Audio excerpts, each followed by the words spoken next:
জয় গুরু, জয় শ্রীকৃষ্ণ। গীতার অত্যন্ত গুরুত্বপূর্ণ শ্লোক, যে শ্লোকটি গীতায় দুবার উচ্চারণ করা হয়েছে।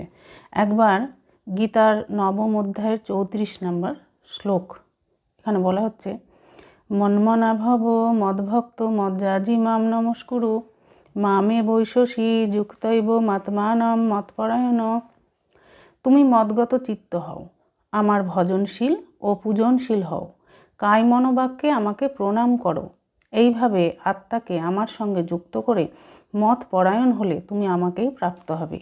আর একবার অষ্টাদশ অধ্যায়ের 65 নম্বর শ্লোকে উচ্চারণ করা হয়েছে, মন্মনা ভব মদ্ভক্ত মজ্জাজি মাম নমস্কুরু মামে বৈশসী সত্যান্তে প্রতিজানে প্রিয় হসি মে। হে অর্জুন, তুমি আমার প্রতি মনোযুক্ত হও, আমার ভক্ত হও, আমার পূজা করো এবং আমাকে নমস্কার করো। আমি সত্য প্রতিজ্ঞা করছি যে এরূপ করলে তুমি আমাকেই প্রাপ্ত হবে, কারণ তুমি আমার অত্যন্ত প্রিয়। জয় গুরু, জয় শ্রীকৃষ্ণ।